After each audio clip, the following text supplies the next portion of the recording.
सास बहू का प्यार। ओ मेरी प्यारी बहू, जरा मेरे हाथों में मेहंदी तो लगा दे, कल एक शादी में जाना है। अभी आई माँ जी। माया गिरजा के हाथों में बहुत सुंदर मेहंदी लगा देती है। मैं वारी जावा, ऐसी गुणवान बहू मिली है मुझे। अरे मुझे भी तो इतनी प्यारी सास मिली है। दोनों हंसने लगती हैं।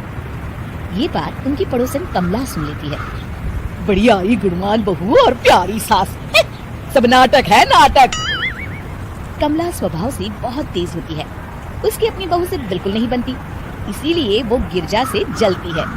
अगले दिन मंदिर में, अरे गिरजा बहन, आज शाम मंदिर में कीर्तन का प्रोग्राम है, आप आएंगी ना? हाँ हाँ जरूर। वही तो, कम से कम इसी बहाने इन बहुओं से छुटकारा तो मिलेगा। कैसी बातें कर रही हो कमला, मेरी बहू तो साथ आएगी। अरे माया कितने अच्छे भजन गाती है, तुमने नहीं सुना? हाँ हाँ, ठीक ही गाती है। मैं तो रोज शाम को माया से भजन सुन के ही सोती हूँ। हाँ हाँ, अब मैं चलती हूँ, मुझे देर हो रही है। शाम को मंदिर में, वाह माया बिटिया, आज तुम्हारा भजन सुन के तो मन खुश हो गया। धन्यवाद पंडित जी। माँ जी चाहती थी कि मैं आऊँ, इसीलिए मुझे आज यहाँ गाने का मौका मिला। भाई धन्य हो गिरजा, इतनी प्यारी बहू मिली है तुम्हें। सो तो है पंडित जी। कमला दूर खड़ी सब सुन रही होती है। इनका प्यार तो अब मैं निकालती हूँ। अगले दिन कमला छत से माया को आवाज लगाती है। अरे माया, जी बुआ जी। जरा इधर तो आना, कुछ बताना है। अभी आई बुआ जी। क्या हुआ? माया कमला के पास जाती है। पता है, कल सुबह गिरजा मंदिर में कह रही थी कि उसकी किस्मत फूट गई जो उसे तेरे जैसी बहू मिली। अच्छा बुआ जी, किसी बात पर गुस्से में कह दिया होगा। आप तो जानती हैं माँ जी मुझे कितना प्यार करती हैं।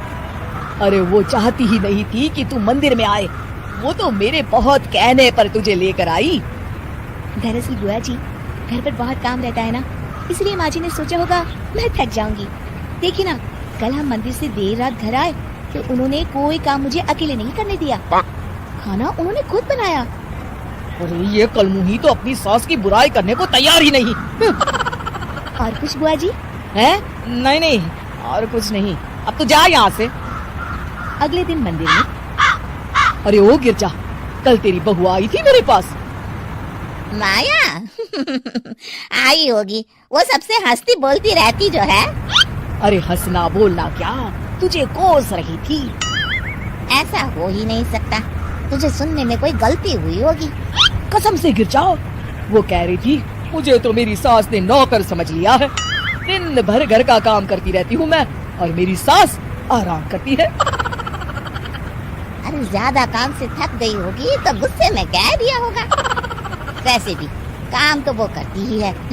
मुझे आराम की आदत उसी ने लगाई है।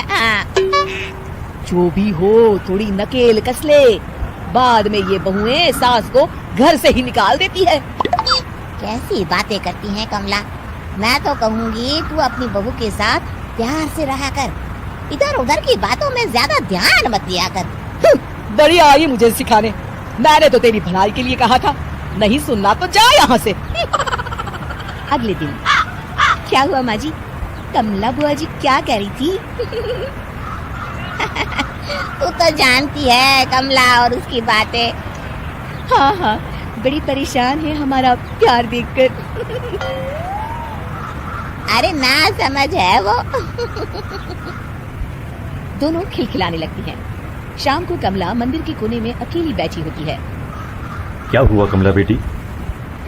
पंडित जी, मैं बहुत परेशान हूँ, मेरी बहू मुझे प्यार नहीं करती। वही गिरजा की बहू उस पर जान छिड़कती है। ये तो अपनी अपनी करनी है बेटा। गिरजा की बहू ही नहीं, गिरजा खुद भी तो अपनी बहू को जान से ज्यादा चाहती है ना। सो तो है। बस बिटिया, इसी में सारा भेद छुपा है। प्यार दो तो प्यार मिलेगा ही, और कभी आपस में मन मुटाव हो भी जाए तो उस बात को भुला दो। गलतियां तो हम सबसे होती हैं, आखिर हम सब इंसान ही है ना। ये तो आप सही कह रहे हैं पंडित जी। अब जाओ, और दूसरों की बगिया में आग लगाने की जगह अपने बगीचे के पौधों को सींचो। जी पंडित जी। शिक्षा, दूसरों को अच्छा देख उनसे ईर्ष्या करने की जगह खुद को अच्छा बनाने का प्रयास करें।